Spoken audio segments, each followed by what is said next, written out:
Hello everyone. आज के इस वीडियो में हम बात करेंगे कुछ बहुत ही ज़्यादा महत्वपूर्ण वन वर्ड सब्स्टिट्यूशंस के बारे में, जो कि आगामी एलडीसी और रीट के एग्जाम्स में बहुत ही उपयोगी साबित होने वाली है।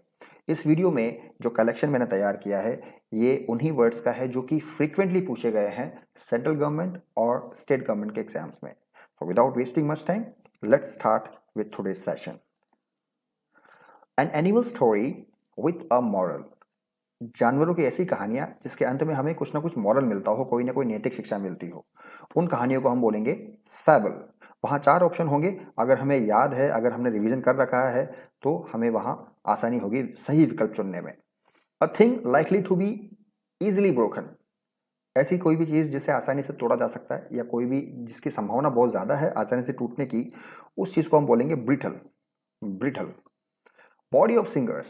बॉडी ऑफ सिंगर, यहाँ बॉडी का मतलब शरीर नहीं होके बॉडी का मतलब होगा ग्रुप ऑफ सिंगर्स, जो कि एक पर्टिकुलर सिचुएशन में जाके अपनी सिंगिंग का इलस्ट्रेशन करते हैं, डेमोन्स्ट्रेशन करते हैं। क्वायर उसे हम बोलेंगे equine. Pertaining to horses. Pertaining to horses, यहाँ पर्टेनिंग एक ऐसा वर्ड है जो कि बैंकिंग और एसएससी में बार बार एंटोनिम सिनोनिम्स में पूछा गया है।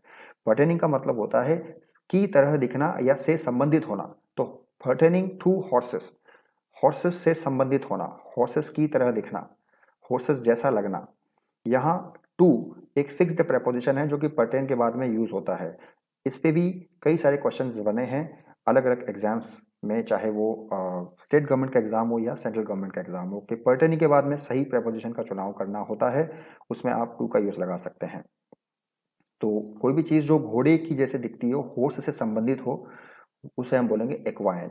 एक्वीन नहीं बोल के एक्वाइन। One who cannot be corrected or anything that cannot be connected. Incorrigible. Incorrigible का मतलब जो लिख दिया वो फाइनल है, उसे हम करेक्ट नहीं कर सकते हैं अब। और अगर इनको हटा देंगे तो कॉरिजिबल बन जाएगा, जिसका मतलब हो जाएगा anything that can be corrected, हर वो चीज़ जिसको करेक्ट किया जा सकता है। डिफिकल्ट और impossible to read. Illegible. Illegible का मतलब हैंडराइटिंग हो सकती है, जैसे मान लीजिए किसी की हैंडराइटिंग बिल्कुल नहीं पढ़ी जा सकती है, काफ़ी डिफिकल्ट है, तो हम लगा सकते हैं हिज हैंडराइटिंग इज इलेजिबल, उसकी हैंडराइटिंग पढ़ी नहीं जा सकती है। और अगर पढ़ी जा सकती है तो legible. Place where wine is made. Brewery, इसे ऑफन मिसप्रोनाउंस किया जाता है, that is brewery. It's not brewery, it's brewery. Take care of the pronunciation also. A paper written by hand. Manuscripts. Manuscripts खुदाई में काफ़ी ज़्यादा मिलती है, जहाँ पुराने ऋषि मुनियों ने बहुत सारी चीज़ें उस समय की पेपर में अपने हाथों से लिखी है, उन्हें हम मैन्यूस्क्रिप्ट्स कहते हैं। काफ़ी बड़ी होती है ये, काफ़ी ज़्यादा पेजेस होते हैं इसमें, और बहुत सारी डिटेल हमें मिलती है मैन्यूस्क्रिप्ट्स में। Lasting only for a very short while. यहाँ लास्टिंग का मतलब अंतिम नहीं है, यहाँ लास्टिंग का मतलब होता है चलना, कुछ देर तक चलना। कोई भी चीज़ जो कुछ देर तक कंटिन्यू रहती है, चलती रहती है। Only for a very short while. Short while का मतलब कुछ समय के लिए, तो ऐसी चीज़ जो कुछ समय के लिए ही चलती है, कुछ समय के लिए ही जीवित रहती है, ज़्यादा लंबा नहीं चल पाती है, ज़्यादा लंबा अपने आप को नहीं खींच पाती है, उसे हम बोलेंगे temporary. Now a study of ancient civilisation. Ancient civilisation का मतलब पुरानी सभ्यताओं की जो पढ़ाई की जाती है, उस पढ़ाई को हम एक वर्ड में कैसे बोलेंगे, that is archaeology. Archaeology. Logy का मतलब अध्ययन और आर्कियो का मतलब होता है एंशियंट सिविलाइजेशन, पुरानी सभ्यता। तो पुरानी सभ्यता में जब हम लॉजी जोड़ देंगे तो ये बन जाएगा आर्कियोलॉजी। आर्कियोलॉजी मीन्स पुरानी सभ्यता की पढ़ाई। To renounce a high position of authority और कंट्रोल। रिनाउंस बहुत ही इंपॉर्टेंट वर्ड है, ये बार बार बैंकिंग एसएससी में पूछा गया वर्ड है रिनाउंस। रिनाउंस का मतलब होता है किसी भी चीज़ को त्याग देना, किसी भी चीज़ को छोड़ देना। जैसे कोई गद्दी त्याग देता है तो he the king renounced the throne, right. तो इसके लिए एक अप्रोप्रिएट वर्ड हो जाएगा एब्डिकेट करना, छोड़ देना, त्याग देना, abdicate. Medical examination of body after death. Autopsy. Medical examination जो पोस्टमार्टम होता है उसको हम बोलेंगे ऑटोप्सी। बहुत ही इंपॉर्टेंट है, बहुत ज़्यादा बार पूछा गया है। That which is certain to happen, जिसका होना तय है, दैट इज इनएविटेबल, इसे टाला नहीं जा सकता है, इनएविटेबल। और ऐसी चीज़ जिसे टाला जा सकता है उसके लिए हम लगा देंगे एविटेबल। आप इनको हटा सकते हैं, evitable.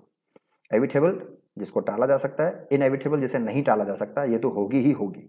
A government by the nobility. Aristocracy, aristocracy, aristocracy. Nobility का मतलब होता है ऐसे लोग जो कि बहुत ही उच्च कुल में पैदा होते हैं, काफी रिच क्लास के लोग होते हैं, राजा महाराजाओं जैसे, उनका जो शासन होता है उसे हम बोलते हैं aristocracy, aristocracy. A tank where fish और water plants are kept. Aquarium, aquarium में हम एक एक्वेरियम एक टैंक होता है जिसमें हम फिश रखते हैं और वाटर प्लांट्स रखते हैं, water plants. The animal of particular region, fauna, fauna. One who walks in sleep, ऐसा इंसान जो नींदों में चलता है, बहुत बार पूछा गया वर्ड है, काफी फ्रिक्वेंटली और बहुत ही इंपॉर्टेंट वर्ड है, दैट इज सोमनैम्बुलिस्ट। सोमनैम्बुलिस्ट का मतलब ऐसा इंसान जो कि नींदों में चलता है। A place where a money is coined, जहां पर पैसा बनता है, टकसाल जिसे हिंदी में बोलते हैं, उसे हम इंग्लिश में बोलेंगे mint. Very frequently asked question, बहुत ज्यादा बार पूछा गया क्वेश्चन है। The houses of Eskimo, Eskimo एक जनजाति होती है जो अंटार्कटिका में रहती है, उनके घर को हम बोलेंगे igloo. I hope this session has really been helping to all of you. For more stay tuned. Thank you.